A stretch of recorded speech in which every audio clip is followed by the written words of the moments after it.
ராஜ்குமார் பெரியசாமி டைரக்ஷனில் சிவகார்த்திகேயன் நடித்த அமரன் படத்தை கடந்த அக்டோபர் 31 ரிலீஸ் பண்ணாங்க. மேஜர் முகுந்த் வரதராஜன் அவர்களோட வாழ்க்கை வரலாறை மையமாக வச்சு தான் இந்த படத்தை எடுத்திருக்காங்க. படத்துக்கு ஃபுல்லாகவே பாசிட்டிவான விமர்சனங்கள் தான் வந்திருக்கு. சிவகார்த்திகேயன், சாய் பல்லவி இவங்க 2 பேரோட நடிப்புமே இந்த படத்தில் சூப்பராக இருந்தது. அமரன் படம் முதல் நாள் வேர்ல்டு வைடு பாக்ஸ் ஆஃபீஸ் கலெக்ஷனில் 42 கோடி கலெக்ட் பண்ணியிருக்கு அப்படிங்கிறத ப்ரொடக்ஷன் டீமே அஃபிஷியலாக அப்டேட் பண்ணாங்க. ஃபெஸ்டிவல் டைம் அப்படிங்கிறதுனால படத்துக்கு நல்ல ஓப்பனிங் கிடைச்சிருக்கு. அமரன் படம் முதல் நாளை விட 2வது நாள் அதிக கலெக்ஷன் கொடுத்திருந்தது அப்படிங்கறத சோசியல் மீடியால அப்டேட் பண்ணியிருந்தாங்க. இப்போ அடுத்த கட்டமா அமரன் படம் 3 நாள்ல வேர்ல்டு வைடு பாக்ஸ் ஆஃபீஸ்ல 100 கோடி கலெக்ஷன் கொடுத்திருக்கு அப்படிங்கறத சோசியல் மீடியால அப்டேட் பண்ணியிருக்காங்க.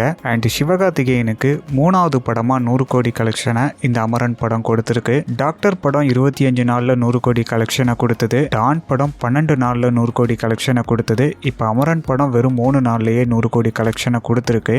துப்பாக்கியை புடிங்க சிவா அப்படின்னு கோட் படத்துல வரும்போது பல ட்ரோல்ஸ் எல்லாம் வந்திருந்தது. நானும் ஒரு ஸ்டார் ஹீரோ தான் அப்படிங்கிற மாதிரி அமரன் படம் மூலமா சிவகார்த்திகேயன் ப்ரூஃப் பண்ணியிருக்காரு. படத்தோட ஃபைனல் கலெக்ஷன் 200 கோடியை தாண்டும் அப்படின்னு சோசியல் மீடியால அப்டேட் பண்றாங்க. ஸோ அதையும் வெயிட் பண்ணி பார்க்கலாம்.